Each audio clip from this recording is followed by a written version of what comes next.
Salut à tous, c'est Arthur, très content de vous retrouver aujourd'hui pour un nouveau débrief, une nouvelle victoire. Le FC Nantes made in FC Barcelone. On poursuit, troisième victoire consécutivement, 3-0 face à Bordeaux. On poursuit surtout avec du beau jeu, du jeu made in Brésil. Voilà, ça marche plutôt bien en ce moment au FC Nantes. Comboiré a trouvé son schéma comme il l'avait dit après la défaite face à Lyon.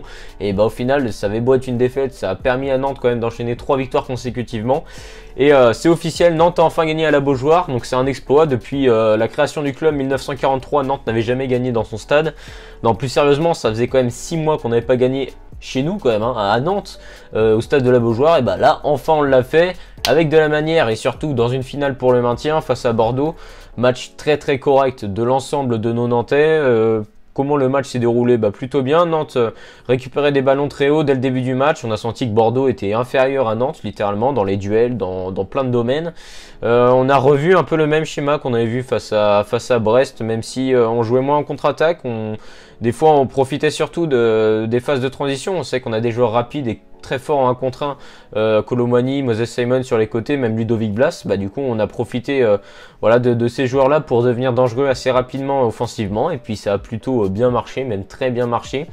Puisque, alors attends, c'était peut-être vers la 20e minute de jeu, non, la 17e, tiens, si je dis pas de conneries. La 17e minute de jeu, Ludovic Blas, à gauche, à droite, en haut, en bas, Macarena, face à Youssouf Sabaly. Il revient sur son pied gauche, le centre pour Khalifa Koulibaly. Vous ne rêvez pas, bel et bien Khalifa Koulibaly, l'attaquant malien qui n'avait plus marqué depuis 6 ans au club, qui enfin marque, après avoir marqué sur penalty face à Brest la semaine dernière, mais qui marque enfin dans le jeu.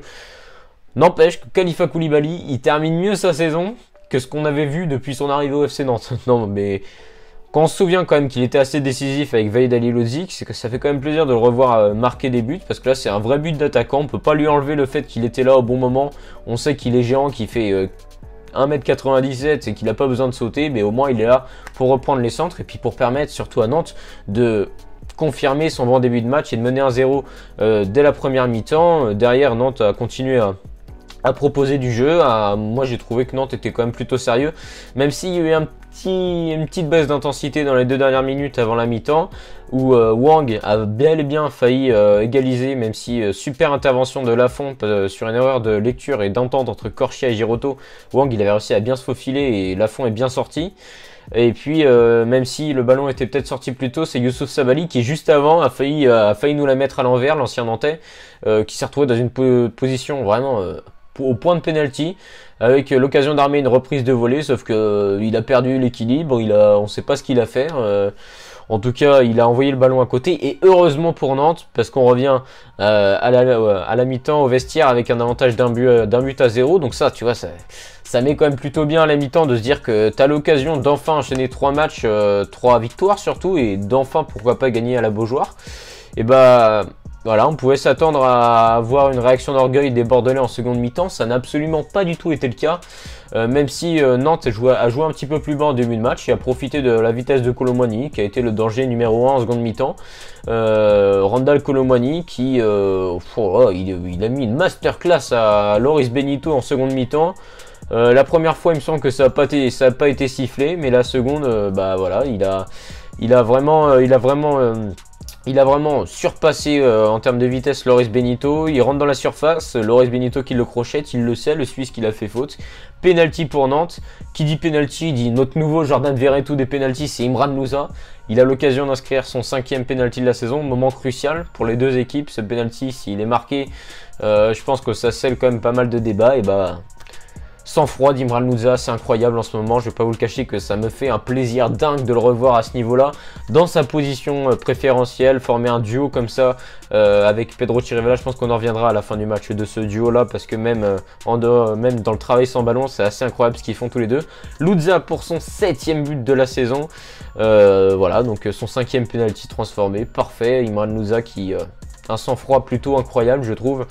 Nantes mène 2-0, on joue alors à la 47e minute de jeu, quelque chose comme ça. Et puis Bordeaux n'est pas vraiment très dangereux. Ils ont quelques occasions des fois dans le dos de la défense, mais très gros match de Nicolas Pallois entre autres, qui permet vraiment à Nantes d'être vraiment voilà, pas trop mis en danger par l'attaque bordelaise. Et puis voilà, il y a le troisième but, il intervient, bon, voilà, un autre attaquant, on n'en parle pas trop, mais pourtant Moses Simon a également fait un très bon match. Bah voilà, justement, là il s'engouffre dans une brèche dans la défense bordelaise. Il y en avait beaucoup des brèches, hein, et puis il arrive à se séparer. Alors je sais plus qui c'est exactement, c'est peut-être bien Kouateng. Après il rentre dans la surface, il attend un petit peu, il est pas loin de la ligne de corner, et il s'entre en retrait un petit peu à mi-hauteur pour Randal Colomani qui arme une reprise de volée magnifique qui bat Benoît Costil. 3 buts à 0 pour le FC Nantes. On en est quand même à une stat de 9 buts en 3 matchs, ce qui commence à causer quand même plutôt pas mal. Donc c'est intéressant offensivement ce que fournit le FC Nantes. Il faut continuer comme ça face à Dijon la semaine prochaine. Pas sous-estimer l'adversaire dijonnais d'ailleurs. Parce que sinon, voilà, on peut très bien, parce qu'il faut le gagner ce match. Et Dijon a beau être dernier, faudra être sérieux la semaine prochaine à Gaston Gérard. En tout cas, 3-0 pour Nantes. On doit jouer à ce moment-là, pas loin de la 70e, 65e, ouais, 70e minute de jeu, ça me paraît plus correct. Donc voilà, le FC Nantes en très grande forme à ce moment-là. Il y a des entrées en jeu que je préfère citer. Rolly Perra de ça que je trouve très correct sur chacune de ses entrées en jeu dans les dernières victoires du FC Nantes. Donc voilà, Rolly Perra de ça qui fait de bonnes entrées. On a Marcus Coco également. Et Nantes a continué à être offensif. A également se procurer la dernière grosse occasion du match. C'est Denis Sapia qui a été trouvé une super position. Il est sur son pied droit. On sait, il est droitier. Il joue latéral gauche. C'est bête à dire, mais c'est probablement notre meilleur latéral gauche depuis le début de la saison. Il est droitier, on ne l'avait jamais testé à ce poste-là. Et c'est vrai que pour l'instant, je le trouve très correct. Il arme une frappe magnifique qui tape malheureusement la barre transversale de Benoît Costil. On n'était pas loin du 4-0, mais bon, victoire 3-0 quand même du FC Nantes. Bordeaux s'est procuré peu de situations.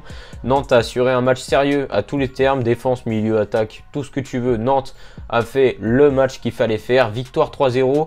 On alerte Lorient-Strasbourg pour le maintien. Bordeaux, il retombe un petit peu dans le doute parce qu'ils avaient, au début de ce match, ils avaient 5 points d'avance sur Nantes. Maintenant, ils en ont plus que 2. Donc forcément, avec une différence de but nettement pire. Voilà, moins 18 pour Bordeaux. Nantes revient quant à eux à moins 11, ce qui est quand même intéressant. Mieux que toutes les équipes qui jouent le maintien, sauf Strasbourg qui sont à moins 10. Mais Strasbourg joue ce week-end. Alors là, on est après, j'irai voir le match Lorient-Lyon parce que si Lorient ne gagne pas ce match face à Lyon, Lorient resterait à l'issue de cette journée à 1 point seulement du FC Nantes. Et quand on sait que derrière Nantes joue Dijon et qu'on a la possibilité d'enchaîner, Nantes joue Dijon et Montpellier, on peut espérer vraiment passer, se maintenir en Ligue 1 sans les barrages. Alors donc voilà, on va bien voir ce que ça va donner, mais on est beaucoup mieux en tout cas dans le jeu. Top et flop, pas de flop, victoire 3-0, je pense que ça sert à rien de mettre de flop parce que voilà, hein, je trouve qu'il y a des joueurs qui confirment le fait qu'ils ont un super niveau, Colomani, Blas, mais derrière c'est tout le reste, le collectif qui a vraiment rehaussé son niveau pour permettre vraiment de voir un schéma tactique qui fonctionne avec des joueurs qui ont envie et ça fait très plaisir à voir. Dans le top, celui que je vais mettre en numéro 1 aussi pour saluer son match de la semaine dernière face à Brest, c'est Imran Louza. Louza et Blas, c'est vraiment deux techniciens qui ont un sang-froid assez incroyable et ils font un bien fou. Je trouve qu'Imran, il doit vraiment, là aujourd'hui, il doit faire peut-être vraiment un de ses meilleurs matchs depuis qu'il est en pro parce qu'il est vraiment exceptionnel son match.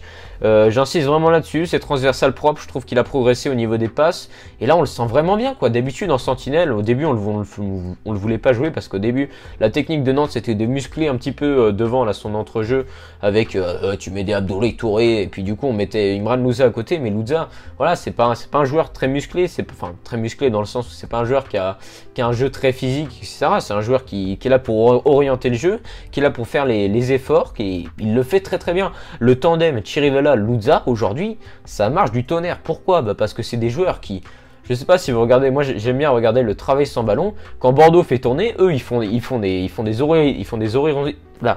horizontales comme ça là, en permanence. Ils font des courses de 50 mètres sans ballon, aller-retour, voilà. Ils sont quasiment systématiquement en mouvement et ils ont du jus. Imran Louza il inscrit un but en plus sur penalty, ça c'est le pompon parce que franchement son match il est voilà, quasiment parfait. Donc Imran Louza, on va le mettre en premier. Je pense qu'on peut citer rapidement également Ludovic Blas pour sa première mi-temps qui a vraiment été le danger offensif numéro 1 en première mi-temps. Donc voilà, très très bon match de la part d'Imran Louza. Je vais peut-être pas le mettre dans les 3 tops parce que j'ai envie de citer un défenseur, c'est Nicolas Palois. Je trouve que ça fait un mois ou deux que Nico Palois retrouve vraiment son côté guerrier. Voilà, il est vraiment... Il est vraiment solide, notre Nico, et ça fait du bien de le revoir à ce niveau-là. D'ailleurs, voilà, même sur les courses, quand il est tête baissée, que c'est vraiment un viking, le mec. Putain, j'aimerais pas être à côté de lui parce que c'est un bûcheron et il peut te découper à tout moment. Nicolas Palois, match très très solide encore une fois. Et puis voilà, le dernier joueur que je vais citer, ça me paraît logique, c'est un autre joueur formé au FC Nantes, Randal Kolo Muani.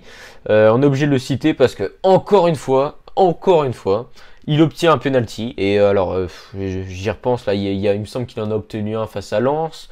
Il me semble qu'il en a obtenu 2 fois face à Lens. Il me semble que match aller et match retour face à Lens, il obtient un penalty. Il en obtient un à Brest la semaine dernière. Il en obtient là, aujourd'hui du coup face à Bordeaux. Il a obtenu plusieurs penalties quand même, Randal Kolo Muani. Et on en profite clairement de notre Randal qui marque en plus de ça son 6e but de la saison. Il fait vraiment une bonne saison, notre Kolo Muani, et ça fait du bien de le voir à ce niveau-là. Il disait qu'il hésitait à prolonger si Nantes se maintient. Là, on est quand même plutôt pas trop mal. J'espère qu'il va prolonger, même si, voilà, je pense qu'il doit commencer à regarder ses mails et à voir qu'il y a quelques propositions intéressantes que son agent lui transmet. Donc voilà, on peut se dire que probablement l'année prochaine, il sera pas nantais, à voir. Parce que c'est des joueurs comme ça, Lafont, Kolo Muani, si on arrive à les conserver avec leur fin de saison, ça peut être des joueurs importants la saison prochaine. Mais il faut, voilà, c'est des joueurs, ils ont besoin de régularité. S'ils sont réguliers, c'est un carnage. Et voilà, je ne cesserai jamais de le dire malgré tout. Voilà, c'est des joueurs qui m'ont déjà déçu cette saison et qui là me font plaisir. Donc voilà, on en profite. Donc voilà, Kolo Muani, Louza et Palois sont les 3 tops de ce match à mes yeux. Donc voilà, j'espère en tout cas que ce débrief vous aura plu. Peut-être que j'en referai un la semaine prochaine après le match face à Dijon. On va regarder le match des concurrents parce que si les concurrents font tous des faux pas, Nantes aura fait la bonne opération maintien du week-end. Donc on va bien voir ça. En tout cas, j'espère que ce débrief vous aura plu. Si c'est le cas, n'hésitez pas à me le dire dans l'espace commentaire et à vous abonner à ma chaîne YouTube. Allez, ciao tout le monde.